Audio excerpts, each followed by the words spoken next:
Светиот смарагд. Се раскажува дека некогаш на островот на Сонцето живеела убавата млада индијанска принцеза по име Виња и Куси. Беше тоа девојка на 15 години.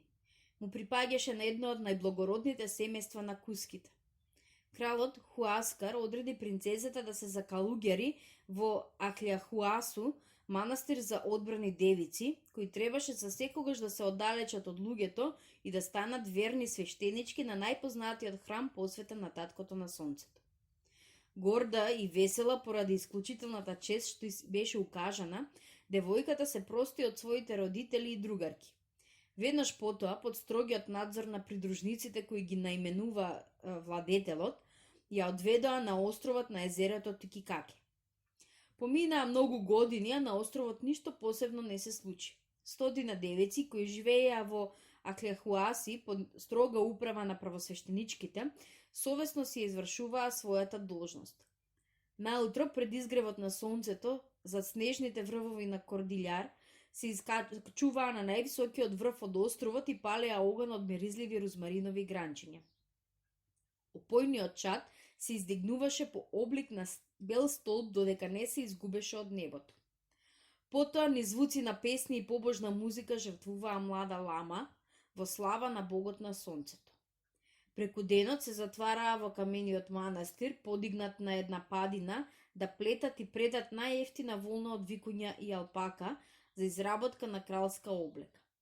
Откако ќе ги извршеа сите должности, предвечер ќе излезеа малку да се одморат. Некои се искачуваа на шумовитиот брег, за да го посматраат оттаму синото езеро низ кое некогаш, далеку на хоризонтот, пловеше по некој чунот тоторо. Други слегуваа низ брегот да собираат седефести школки, шетајќи во групи низ песочните наслаги, или да ги прераскажуваат настаните и приказните од животот и освојувањата на своите владетели. Еден ден, кога девојките го завршија секојдневното утринско пренесување на жртви, видеа како од северната страна на езерото доаѓаат неколку чунови од тоторо, на чии катарки се препознаваше амблем на владетелскиот пратеник.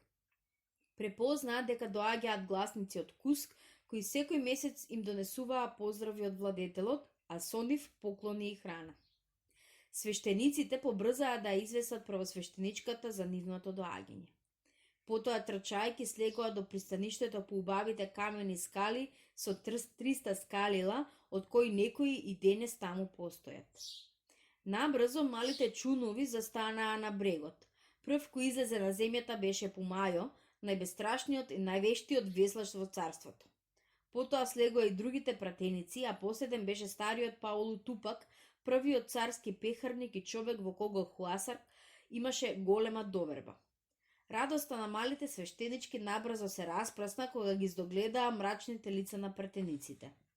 Некои побрзаа да се распрашаат за причините на таа тага, но водачот Паули Тупак, не одговарајќи на прашањата, побара веднаш да го одведат кај правосвештеничката. Во часот кога стариот стигнат пред Мамукуна, вака и рече: "Почитувана свештеничке на сонцето на нашиот татко, доаѓам да ти известам дека нашиот владетел, славниот Хуаскар, отфрлен од престолот и затворен во зандана во која го фрли неговиот незаконски брат Атахуалп, крал на градот Кит. Тој сега господари со царството и ликува победнички во градот Куск. Нашиот несреќен владетел и господар е затворен во тврдината Хаухи, од каде по некоја чудо успеа да побегне и да ти ги пренесам неговиот завет." Додека тоа го велеше, стариот свечено извади од пазувите мал заврзок кој грижливо го криел. "Ова е," продолжи, "светиот смарагд кој што мојот славен господар го наследил од својата благородна мајка, првата жена на Хуајн Капак. Тебе ти е добро познато дека Атахуалп неизберно копнее за таа скапоценост. Тој смарагд е поголем од сите други, а освен тоа има чудотворна моќ за кралевите од мојата земја. Хуаскар ми рече дека полесно би поднел се друго, како симнување од престолот, затвор, мачење, дури и самата смрт, отколку да го даде овој бисер во раците на својот непријател. Затоа ти се обраќа тебе, најпочитувана и најдостојна меѓу сите свештенички, грижливо да го чуваш и никогаш да не дозволиш да дојде во рацете на безбожниот Атахуалп. Почитувана мајко, заколни се во својот возвишен позив пред божествената звезда, сонцето, дека овој аманет на овој господар и крал ќе го исполниш. Велејќи го тоа, Паулу Тупак го отвика за врзокот и го предаде на старицата најскапоцениот смарагд за кој луѓето воопшто знаеја. На едната негова страна беа врежани некакви таинствени знаци. Многу возбудена, правосвештеничката ја прими оваа реликвија, ја завитка повторно и откако со почит ја целива, ја скриво пазувите. Врати се спокојна кај својот господар, му одговори старицата, и речи му дека неговата верна службеничка се до својата смрт ќе го извршува неговиот завет. Се колнам во вашиот Бог и во сите возвишенија. Откако ја извршија својата задача, пратениците го напуштија островот и се упатија кон север. Островот пак потона во мир, зашто до него не беа допреле крвавите последици на граѓанската војна меѓу двајцата синови на Хуан Капак. Сепак, првиот ден сите жители на Светиот остров беа вознемирени, очекувајќи секој момент да ги здогледаат луѓето на новиот господар на Куско. Но деновите поминува, а оно од што се плашеа ништо не се случуваше.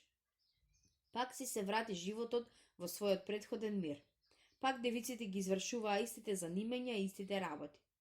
Но во себе чувствуваат длабока тага поради лошата среќа на својот господар.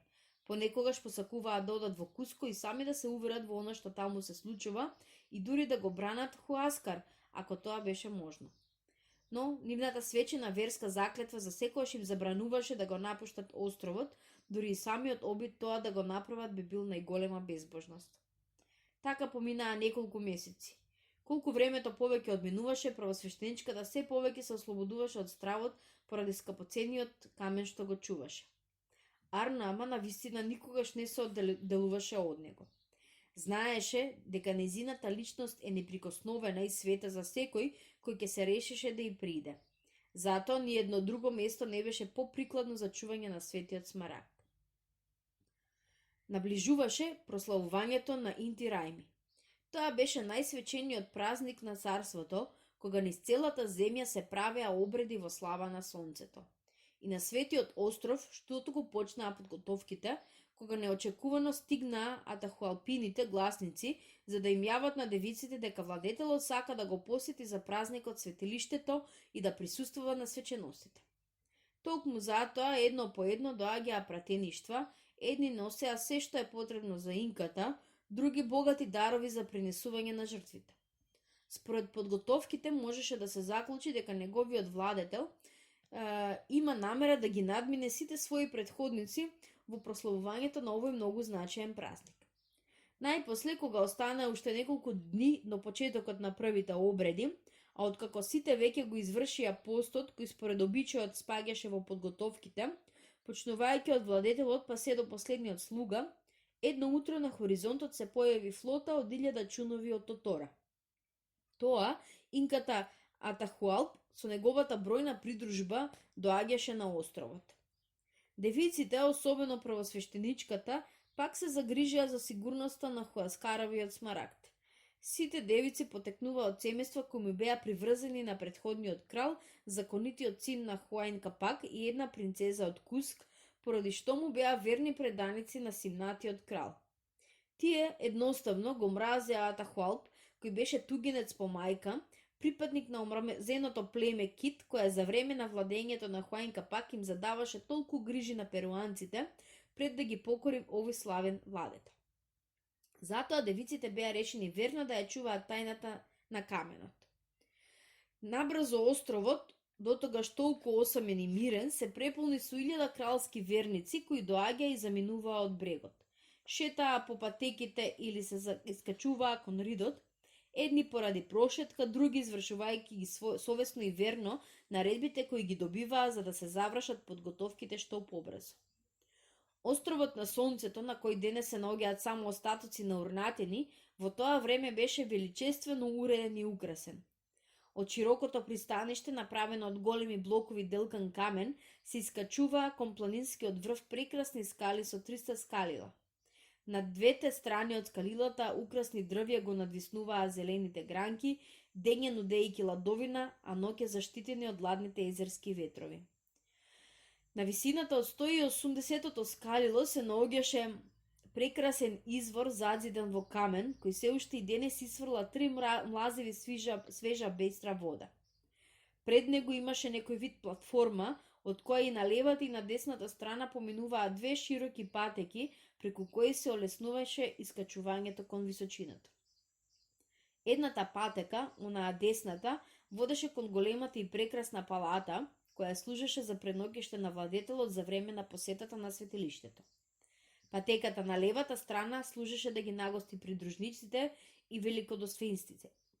Кон врвот, каде што завршуваа скалите, се наоѓаше манастирот на девиците.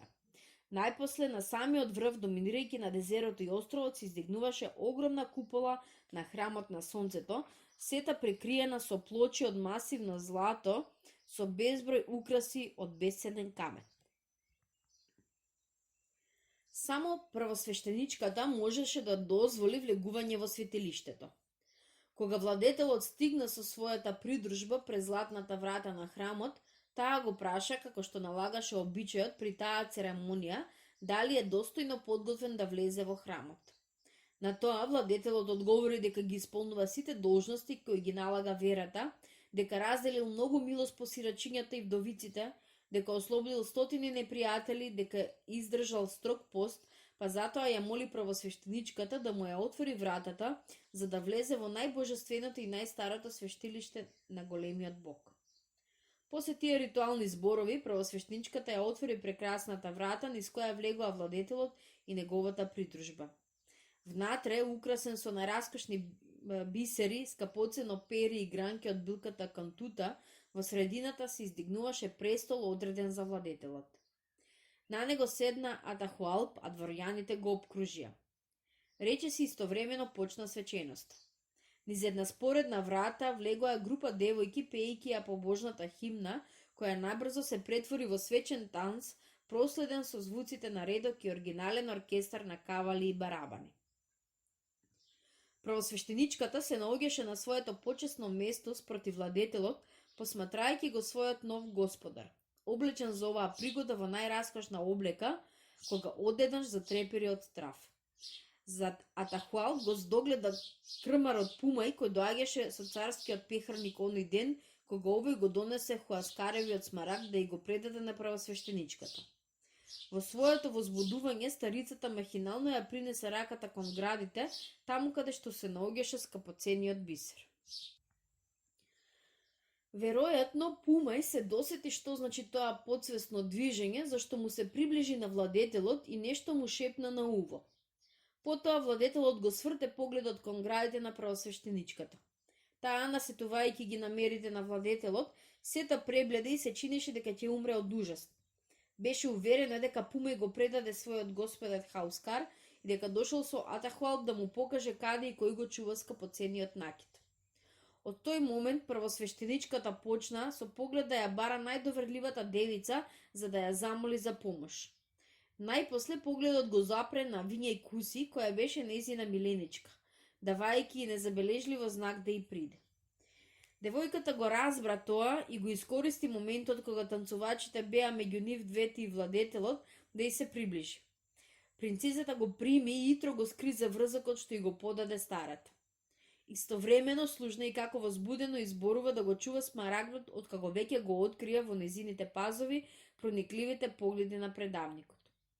Девицата, откако го прими и го скри во пазувата каменот, одговори: Имај доверба во мене, никој нема да ми го одземе додека траат овие свечени обреди покрај сета оваа величествена помпезност со која и почнаа. Што туку свеченоста заврши, а владетелот им нареди на своите придружници да излезат од храмот и да го чекаат надвор, велејќи дека сака да остане сам за да им се моли на своите богови и предци. Сите пратеници послушно ја извршија наредбата. Единствен кој на неговиот знак остана во храмот беше Пумај. Кога храмот се испразни, првосвештеничката свати дека ја чека страшен суд, но скривајќи го своето неспокојство, онолку колку што можеше, обкружена од своите придружнички, го чекаше расплетот на настаните. Набрзо, Атахуалп го прекина молчењето. Почитувана свештеничка, и рече: На овој свечен ден доаѓам да ми го предадеш светиот смарагд од мојот татко, славниот Хуајн Капак, кој ти го испрати мојот брат Хуаскар. Не е кај мене и ништо не знам за него, омоќен владетелу, му одговори со растреперен глас старицата. Пумај, рече со строг глас владетелот, слушаш ли што вели? Славен господару и син на сонцето, побрза покорно да каже предавникот. Јас сум сведок дека таа лично го прими од Хуаскараевиот пехарник и дека вети верно да го чува. Гледаш ли, стара, рече владетелот, нема причини да порекнуваш. Каде е смарагдот? Дај ми го. Јас сум сега единствени законски собственик. Мојот брат, неспособниот и вообразен Хуаскар, сега е само беден затвореник, кој никогаш и немал кралска душа. Од почетокот на испитувањето, Виња и Куси скришно се повлекуваше кон излезот и што ми се укажа можност, брзо излезе низ вратата. Наоѓајќи се надвор, се затрча надолу кон спротивниот крај на островот, на другата страна од местото каде што се наоѓаа палатите и пристаништето. Во стравот дека незиното бегство го забележиле луѓето на владетелот, постојано се обзрнуваше назад. Извесно време трчаше низ обработените ниви, а потоа тргна по една тесна патека и стигна до осамена височинка. Побара погодно место и кликнувајќи почна на брзина да копа во земјата, додека не направи доволно длабока дупка. Во неа го спушти за врзокот што и го даде правосвештеничката. Потоа ја затвори дупката и ја израмни земјата за да не остане ни трага од она што го направи. Кога веќе сакаше да стане, забележа восхитено дека зелената трева која што ја искорна, кога почна да копа, повторно изникна и се слеа со другото зеленило. Така што тој дел воопшто не се препознаваше дека е раскопан. Тој необичен настан го протолкува како помош на духовите на земјата да ја изврши својата должност и поради тоа многу задоволно се врати полека во храмот за да види што се случува таму. Кога влезе во светилиштето, се сепна од ужас кога ја виде грозната гледка. Разлутен од упорното порекнување на правосвештеничката, владетелот наредил да ја мачат како би извекал признание. Кутрата старица со врзани раце и нозе стоеше растркалена на подот, додека предавникот и принесуваше на незините голи стапала вжарени гламни. Несрекната рикаше од болка, но непоколебливо одрекуваше се што предавникот и припишуваше. Не требаше долго мачене за да настапи агонија кај една 80 годишна старица. Но пред да умре, жално ја побара доверливата девојка. Свеќајќи ја незината желба пред смртта, девојката и се доближи и успеа да ја почепне дека смарагдот е на сигурно место каде што никој не ќе може да го најде. Уште и додаде дека и самата таа решена да умре, а да не ја открие тајната. И се причини дека правосвештеничката, умрејќи се насмевна задоволно, па откако ја благослови храбрата девојка, таа за секогаш ги затвори очите. Така умре старицата, а славолюбивиот Атахуалп не ја постигна целта. Но решен да продолжи со уште поголема суровост, даде наредба да се затворат вратите на храмот и да продолжи мачењето. Една по друга беа измачувани сите девици. Кутрите нежни момински тела не можеа да го издржат допирот на огнот и покрај своите благородни души немаат доволно сила и натаму да одрекуваат, изборуваа и нагаѓаа се што знаеа. Но и покрај тоа владетелот не можеше да дојде до никаков точен податок. Кога сето тоа го виде, Виња и Куси помисли дека таа уште малку ќе може да премолчи за се што знаеше, зашто беше најмлада меѓу нив, па не ќе може да издржи пред свирепите искушенија. Затоа веднаш донеса одлука достојна на најсамопрегорните херои. Со својата златна игла си ги извади очите. На тој начин, дури кога би проговорила, не би можела и кога би сакала да го покаже местото каде што го скри смарагдот. Навистина, кога почнаа да ја мачат, таа призна дека го скрила каменот, но кога побара од незе да го докаже местото, не можеше тоа да го направи. Го водеше владетелот од едниот до другиот крај на островот, но не знаеше да го означи вистинското место. И покрај тоа што кралот им нареди на слугите на секаде да копаат, се беше залудно. Хуаскаревиот смарагд на мистериозен начин исчезна. Атахуалп, заслепен од бест, нареди да се убијат сите девици. Истовремено на својата придружба и даде наредба се да се подготви за враќање во Куск. Единствено Виња и Куси беше поштедена од смрт, но само затоа да ја поведат со себе во престолнината и таму да ја држат во студени затвори, додека меѓесниците со своите маги и молитви не и го вратат видот. Имаше намера потоа да ја врати на островот за да го пронеде смарагдот. Неколку недели патуваа кон север, додека најпосле владетелот и неговата придружба не стигнаа во главниот град. Веднаш беа повикани сите магесници и волшебници во царството. Тие, после долги магии и волшебства, успеа на девојката да ја го вратат видот, но очите кои ги вратија повеќе не можеа да ги гледаат нештата на земјата. Тоа беа надприродни очи кои ја гледаа иднината и се што се случуваше далеку од нив. Кога владетелот разбра дека девојката прогледа, го исполни големо задоволство, па нареди најбрзо да му ја доведат, за да ја приморат да му ја открие големата тајна. Виња и Кус излезе пред господарот, но незиниот поглед минуваше крај него и се губеше некаде во далечините. Личеше на суштество од друг свет. Незините очи не ги гледаа нештата околу себе, туку некаде далеко од каде што доаѓа иднината. И што беше уште почудно, зениците кои пред тоа и беа црни, станаа јасно зелени и личеа на најубави смарагди од кои избива таинствен сјај. Кога владетелот побара од неа да му ја исполни желбата, нудејќи најголеми награди, ако го покаже местото каде што се наоѓаше исчезнатиот смарагд, девојката со свечен глас и необичен занес му одговори: "Несрекнику, смарагдите кои ги бараш сега се во моите очи, но само затоа низ нивниот волшебен сјај да ја видам и да ја предскажам твојата иднина и судбина." "Па каква е мојата судбина, непрокопсана девојко?" праша исплашен и загрешен Аутахалп, чувствувајќи се како хипнотизиран од зениците на девојката. "Наскоро ќе умреш. Необични и алчни луѓе ќе дојдат во оваа земја и ќе ти го запленат богатството и власта. Ќе те измамат како дете, а потоа ќе те убијат. Ете тоа гледам низ моиве смарагдни зеници." Такво беше прескажувањето со кое девојката го најави доаѓањето на шпанските освојувачи. Од тој момент Атахуалп, малодушен и мачен од сопствената совест, го очекуваше својот крај. Но пред тоа, за да не го остави својот соперник и брат на слобода, па овој можеби да го наследи неговиот престол, нареди да го убијат во тврдината Хаухи.